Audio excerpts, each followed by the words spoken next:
Chers pèlerins, frères et sœurs, chers confrères et consoeurs de Saint-Vincent, à la fin du temps pascal, le lundi de Pentecôte à Soigny, les pèlerins font le tour Saint-Vincent. Plus qu'une tradition, le moment est un ressourcement spirituel, un temps de rencontre. Malgré l'épidémie du Covid et les normes sanitaires imposées, réjouissons-nous que le tour puisse se faire de manière différente pour la deuxième fois, perpétuant ainsi une tradition bien ancrée. Madelguer, issu de l'aristocratie franque, est né vers 607, non loin d'ici à Strépy. Homme de son temps, formé aux valeurs de l'Évangile, homme de devoir et de service, il entend situer ses engagements sous le regard de l'amour de Dieu. Il épousa Vaudru, sœur de sainte Aldegonde, fondatrice de l'abbaye de Maubeuge. Le couple donne naissance à 4 enfants, Landry, Dantelin, Aldetrude et Madelperte. Une famille toujours bien vivante, aujourd'hui, grâce aux confrères et aux consoeurs de Saint-Vincent, de Strépy et d'ailleurs, aux Dames Marcheuses de Mons, à l'association Sainte-Aldegonde de Maubeuge, mais certainement aussi grâce aux liens que chacun tisse avec ses frères et sœurs lors des moments de convivialité autour de Saint-Vincent. Répondant à un appel de l'esprit, Madelguer prit le nom de Vincent, fonda l'abbaye de Haumont, ensuite de Soigny, où il rejoigna le père vers 677. Vaudru, quant à elle, se retira dans un lieu où elle fonda une communauté religieuse féminine qui deviendra la ville de Mons. Le Grand Tour, c'est donc un peu des retrouvailles familiales où chacun y vient tel qu'il est, et là où il en est, en portant les intentions des uns et des autres.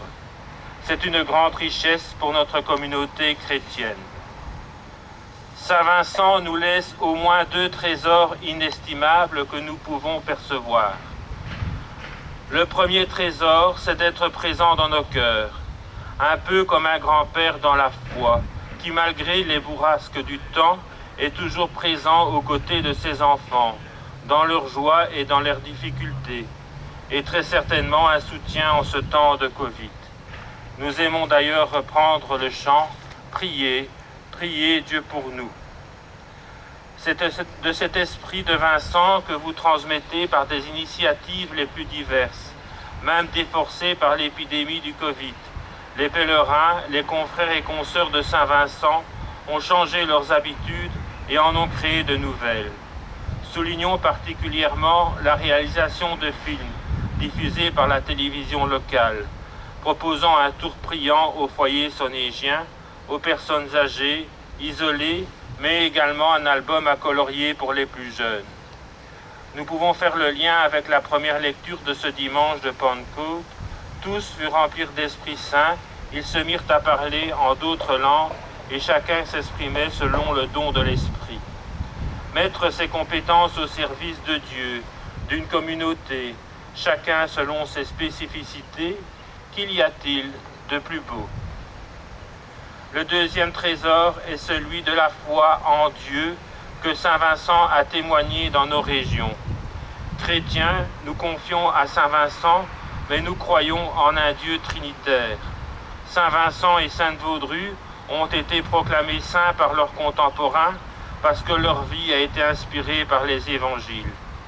Aujourd'hui, ce sont des poteaux indicateurs qui nous montrent le chemin à suivre pour découvrir le Père, le Fils et l'Esprit Saint. L'Esprit Saint que nous fêtons en cette Pentecôte est l'autre discret, secret, qui habite notre intimité, mais aussi nos rencontres, nos efforts de réconciliation, notre volonté de construire ensemble. Il est le lien personnel qui rend possible notre entente, la vie même que présentent ceux qui s'aiment et cherchent la liberté, ceux qui offrent ce qu'ils ont de plus cher. L'Esprit de Dieu que Saint Vincent a perçu et en a témoigné est unité. Il est le lien, mais aussi respect de la diversité et de l'altérité. Il prédispose ainsi à l'accueil de l'autre, du différent.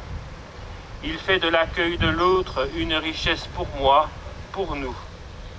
Ce n'est pas pour rien que l'Esprit Saint est aussi appelé amour entre le Père et le Fils.